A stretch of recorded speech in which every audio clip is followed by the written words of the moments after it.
तो आपने अच्छा उठाया है कि एक राष्ट्र एक चुनाव निबंध के लिए तो इम्पोर्टेंट है ही है, लेकिन इसे जो है आप 120 शब्द में भी, या जिसे कहते हैं कि 200 शब्दों में आप इसे कैसे लिखेंगे, तो इसको भी जान जाइए। इसमें कुछ चुनिंदा बिंदु होते हैं, यदि आप उस पर ध्यान देंगे तो निश्चित ही आपका क्वेश्चन उसमें बहुत आसान हो जाएगा लिखने के लिए। तो कुछ ऐसे एक राष्ट्र और एक चुनाव, ये इस समय जो चर्चा का विषय बना है। तो सबसे पहले तो ये समझ लीजिए कि एक राष्ट्र या एक चुनाव होता क्या है। एक राष्ट्र एक चुनाव का मतलब होता है कि जो लोकसभा का चुनाव है और जो राज्यों की विधानसभा का चुनाव है, इसे बार बार ना होकर जो है ये 5 साल में एक ही बार होना, दोनों को एक साथ कराना। जो राज्यों के अलग अलग इलेक्शन होते हैं विधानसभा के, और जो लोकसभा का इलेक्शन होता है, तो लोकसभा का इलेक्शन और राज्यसभा का राज्यसभा नहीं, राज्यों की विधानसभा का जो इलेक्शन है, इनको एक साथ कराएं, जिससे जो बार बार चुनाव की प्रक्रिया चलती रहती है ये ना चलने पाए। तो यही है एक राष्ट्र या एक चुनाव। अब इसमें आप किन किन चीज़ों को आप ध्यान देंगे कि जिससे मेरा क्वेश्चन जो है कम शब्दों में जो है हम अच्छे से इसको लिख सकें, कम समय में जो है किन किन बिंदुओं को हम दिखाएं, इस पर थोड़ा फोकस कर लीजिए तो आसानी से क्वेश्चन हो सकता है।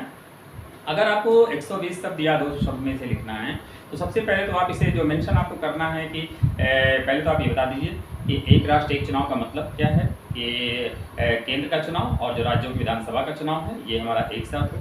दूसरी बात, ये कोई नई परंपरा नहीं है, 1967 तक जो है आपका ये दोनों चुनाव एक साथ होते रहे हैं। लेकिन 1968 में और 1969 में क्या हुआ कि कुछ राज्य 5 साल का समय पूरा करने से पहले ही वो भंग हो गए, राज्यों की विधानसभा भंग हो गई। तो और 1970 में जो है कि लोकसभा भी अपना कार्यकाल पूरा नहीं कर सका। तो आप इसको भी थोड़ा सा मेंशन एक लाइन में कर दीजिएगा कि जब ये नहीं चल रहा, वहीं से ये परंपरा तो हुई।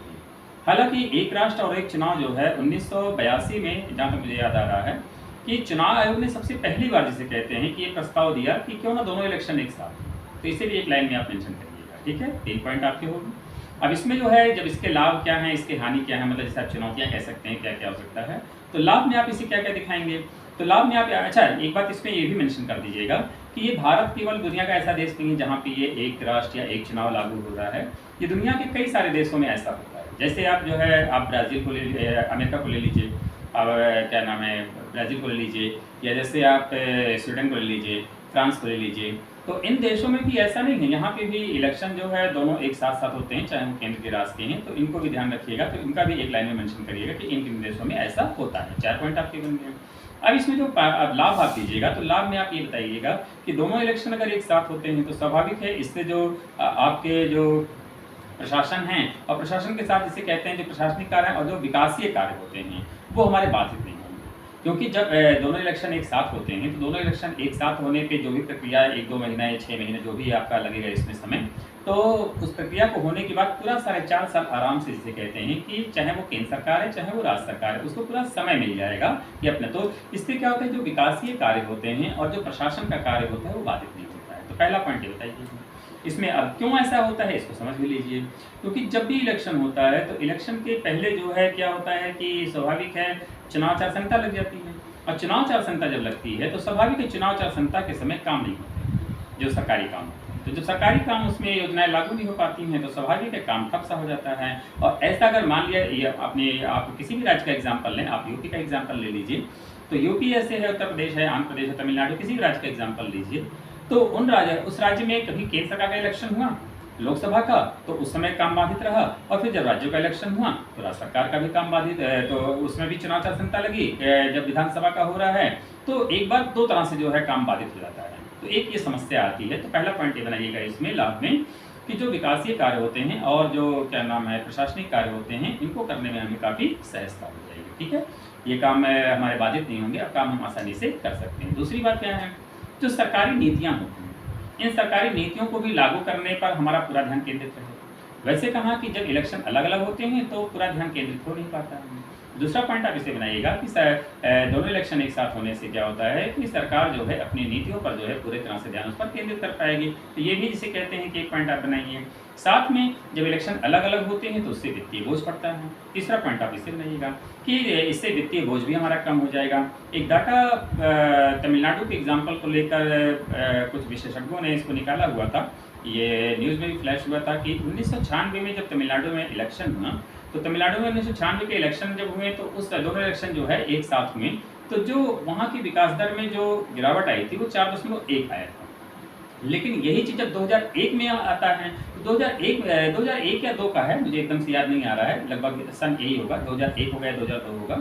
तो इसमें जो है जब ये हुआ तो उस समय जिसे कहते हैं यही गिरावट जो थी वो लगभग आपकी 30% की गिरावट आई।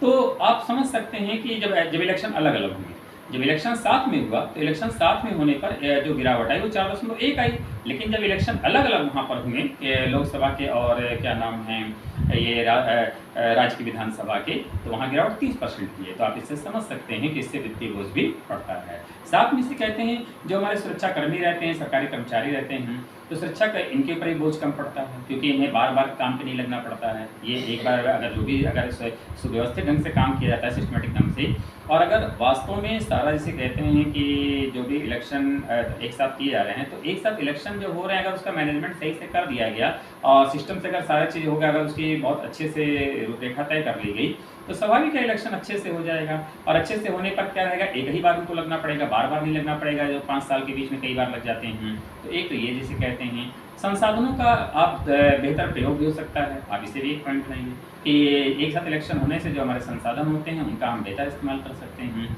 साथ ही से कहते हैं कि जो पार्टी होती हैं, तो अगर इलेक्शन एक साथ होते हैं तो इलेक्शन में पार्टियों को फंडिंग एक ही बार करनी रहती है, लेकिन जब बार-बार इलेक्शन होते हैं तो पार्टीज़ को भी बार-बार फंडिंग करनी पड़ती है। जो भी पार्टियाँ इलेक्शन चुनाव लड़ती हैं तो उनको बार-बार फंडिंग करनी पड़ती है। तो बार-बार फंडिंग करने से भ्रष्टाचार को बढ़ावा मिलता है। इस बात को ज़रूर मेंशन करें आप लोग। तो बार-बार जब भ्रष्टाचार को वहाँ पे बार-बार फंडिंग करते हैं तो भ्रष्टाचार को ही बढ़ावा मिलता है। तो इस तरह से इसे कहते हैं कि आप अपने बिंदुओं को गिना सकते हैं। साथ में इसे कहते हैं केंद्र और राज्य सरकार के बीच जो है जो वित्तीय प्रबंधन रहता है या वित्त का एक बेहतर उपयोग हो सकता है, ठीक है, उसका समुचित रूप से उपयोग कर सकते हैं। तो लाभ में आप यही 6-7 बिंदुओं को दिखाइएगा, ठीक है। ये 6-7 बिंदु अगर आप दिखा रहे हैं तो आराम से 60-70 शब्द आपके 60-70 शब्द हो जा रहे हैं। और जो शुरुआत में मैंने आपको बताया था आपके लगभग 40-50 शब्द वहाँ से हो जा रहे हैं। अब रही बात कि लास्ट में आपको हानि भी बतानी है या चुनौतियाँ बतानी है कि हाँ क्या है। तो चुनौतियों में आप जो मेंशन करिएगा, पहली बात तो ये कि कभी-कभी ऐसा होता है कि राज्य सरकार जो पहले ही भंग हो गई 5 साल से, या आपका केंद्र सरकार ही 5 साल पूरा कार्यकाल नहीं कर पाई, तो वो जो पहले भंग हो जाती हैं। जब पहले भंग हो जाती है तो स्वाभाविक है कि दोनों का एक साथ इलेक्शन कराना अपने आप में एक चुनौती है। दूसरा पॉइंट आप इस तरह से बनाइएगा कि क्या नाम है, यदि हम इलेक्शन दोनों को एक साथ कराते हैं तो उसके लिए बहुत बड़ी मात्रा में प्रशिक्षित कर्मचारियों की आवश्यकता रहेगी और वोटिंग मशीन की आवश्यकता रहेगी, जिसको आप ये कह सकते हैं कि लॉजिस्टिक मैनेजमेंट भी उसमें बहुत मायने रखेगा। तो आप दूसरा पॉइंट इसे बनाइए कि आपको प्रशिक्षित कर्मचारियों की आवश्यकता पड़ेगी, साथ बहुत बड़ी मात्रा में वोटिंग मशीन की आवश्यकता पड़ेगी। तो इस तरह से कहते हैं कि आप इसको 2 पॉइंट आप, तीसरा पॉइंट आप ये बनाइए कि जैसे जब बार-बार इलेक्शन होता है तो बार-बार इलेक्शन में जो है मतदाता भी अपनी राय पार्टियों को दे सकता है, या जिसे कहते हैं कि जब बार-बार इलेक्शन लोकसभा का बीता, फिर राज्यसभा नहीं विधानसभा का आया, तो विधानसभा का आया तो पार्टियों से वो अपने तर्क के द्वारा अपनी बातों को रख सकते हैं। जब जो इलेक्शन लड़ने वाले जो नेता होते हैं, जब उनके घर पे इलेक्शन वोट मांगने आते हैं तो वो अपनी बातों को, अगर पिछली बार आपने कार्य नहीं पूरा किया है तो इस बार वो उस बात को रिमाइंड कराते हैं। तो ये जो उनका रिमाइंड कराने का तरीका या वो अपनी राय देने का है, ये थोड़ा-सा मतदाताओं का जिसे कहते हैं बाधित होगा। वो क्योंकि जब इलेक्शन एक ही बार होगा तो वो अपनी मतदाता अपनी राय को नहीं दे पाएँगे सही से, ठीक है? ये भी एक इसमें हो सकता है। चौथा पॉइंट जो आप इसमें बनाइएगा वो ये बनाइएगा कि जो पार्टीज़ होती हैं, जब इलेक्शन बार-बार होते हैं तो अगले इलेक्शन में कैसे काम करना है, उनको पिछले इलेक्शन से एक फीडबैक मिल जाता है। वो फीडबैक उनको नहीं मिल पाएगा। तो इससे क्या रहेगा, क्योंकि इलेक्शन एक ही बार रहेगा तो वो फीडबैक इनको नहीं मिल पाएगा। तो क्योंकि जब इनको बार-बार इलेक्शन होता है तो अगले इलेक्शन में ही क्या करते हैं, वो करेक्शन कर लेते हैं अपने आप को। तो इस तरह से इसे कहते हैं कि वो कुछ बेहतर करने का प्रयास करते हैं। तो इनको भी एक पॉइंट बनाएगा कि फीडबैक नहीं मिलेगा। जब दोनों इलेक्शन एक साथ होते हैं तो एक 5वां पॉइंट आप ये बना दीजिएगा कि अगर इलेक्शन एक साथ होते, कभी-कभी क्या होता है, केंद्र सरकार जो है जहाँ अगर केंद्र में जो सरकार जिस पार्टी की सरकार है तो राज्य में भी उसी की सरकार बन जाती है, ठीक है। तो यहाँ पे क्या रहता है कि केंद्र और राज्य में मतलब एक ही पार्टी का प्रभुत्व बन जाता है, जिसका लोग मतलब कहने का भाव यहाँ पर ये है कि जिसका केंद्र में जो है वर्चस्व रहता है वो राज्य में भी वर्चस्व बनाए रखता है। तो इस प्रकार से क्या होता है, हो सकता है ऐसा संभावना में कि कहीं एक ही पार्टी का ना वर्चस्व हो जाए। तो इस प्रकार से आप अपने बिंदुओं को जो है गिना के आराम से इसे कहते हैं कि आप अपना उसकी हानि भी बता सकते हैं। साथ ही ये भी बता दीजिएगा कि पार्टियों की जो जवाबदेही होती है कि जवाबदेही भी तय रहेगी। अच्छा हाँ, एक बात और इसमें मेंशन करने का प्रयास आप लोग करिएगा कि जो लोक लुभावन बार बार इलेक्शन होने से जो लोक लुभावन बातें लोगों के बीच रखी जाती हैं कि आपको हम जिसे आप रेवड़ी संस्कृति कहते हैं, तो ये पार्टियां इसको नहीं कर पाएंगी। ठीक है, ये लाभ में बताइएगा इसको कि जो रेवड़ी संस्कृति आजकल बहुत तेज़ी से चल रही है कि हर राज्य सरकार जो है क्या करता है कि इलेक्शन होने से पहले आपको कि मैं ये दूंगा मैं ये दूंगा, तो जो ये आप तमाम तरह की जनता को लोक लुभावन वादे करते हैं, उनको देने का वादा करते हैं, वो आप नहीं दे पाएंगे। ठीक है, क्योंकि इलेक्शन तो एक ही बार होना है। ठीक है, तो इस तरह से इसे कहते हैं। दूसरी बात, जब एक ही बार अच्छा जो पार्टियों के अच्छा हानि में एक पॉइंट और मेंशन कीजिएगा, उसमें इसको भी आप बढ़ा लीजिएगा कि जैसे कोई पार्टी है इलेक्शन लड़ रही है, तो बार बार इलेक्शन जब होते हैं तो पार्टियों की जवाबदेही भी तय रहती है। तो यहाँ पर जवाबदेही अब जब एक साथ इलेक्शन होगा तो जवाबदेही तय नहीं रहेगी, क्योंकि उस समय जवाबदेही मतलब कम हो जाएगी। तो ऐसे इन बिंदुओं को जैसे कहते हैं कि आप लाभ में आप क्या गिनाएंगे, आप लाभ में गिना सकते हैं कि हाँ जो हमारे जो भी जो है विकासीय कार्य होते हैं, प्रशासनिक कार्य होते हैं, वो हमारे बाधित हो जाएंगे, भ्रष्टाचार को बढ़ावा मिलेगा, सुरक्षा कर्मियों को जैसे कहते हैं कर्मचारियों के ऊपर बोझ बढ़ता है, केंद्र और राज्य के बीच बेहतर वित्तीय प्रबंधन रहेगा और जीडीपी में भी बढ़ोतरी हो जाएगी। तो इन बातों को जो है आप तो सरकारी नीतियाँ सही से लागू कर सकते हैं। तो इन बातों को लोक लुभावन जो वादे हम लोग करते हैं वो लोक लुभावन वादे हमारे कम हो जाएंगे। ठीक है, तो इन बातों को लाभ में गिनाएंगे और हानि में क्या गिनाएंगे। हानि में आप गिना सकते हैं कि मतदाता अपनी राय व्यक्त करने में उतना उसको नहीं मौका मिलेगा। दूसरी से कहते हैं प्रशिक्षित कर्मचारियों के भी जैसे कहते हैं कि आपकी प्रशिक्षित कर्मचारी जो वोटिंग मशीन होते हैं ये हमको ज़्यादा चाहिए, क्योंकि इलेक्शन दोनों एक साथ हो रहे, बड़ा देश है, कई इलेक्शन एक बड़ी मात्रा में कर्मचारी को। तो ये जो आपके समय से पूर्व अगर सरकारें भंग होती हैं, चाहे वो केंद्र की चाहे वो राज्य की हैं, तो एक साथ इलेक्शन कैसे कराया जाएगा, एक ही पार्टी का वर्चस्व न स्थापित हो जाए। तो इन बिंदुओं को आप दिखाकर जो है अपने इस क्वेश्चन को पूरा कर सकते हैं। तो एक देश और एक चुनाव जो है ये वास्तव में जरूरी है, ये होना चाहिए कि हमारे आर्थिक दृष्टि से भी, और जिसे कहते हैं भविष्य में भी इससे निबंध भी क्वेश्चन बन सकता है। एक इस पर भी आप लोग जितने मैंने बिंदु बताए हैं, इन बिंदुओं को आप विस्तार से जो है अलग अलग पॉइंट बना के जब करेंगे तो इस तरह से आप इसे जो है जो 600-700 शब्द के आप निबंध की आसानी से लिख सकते हैं।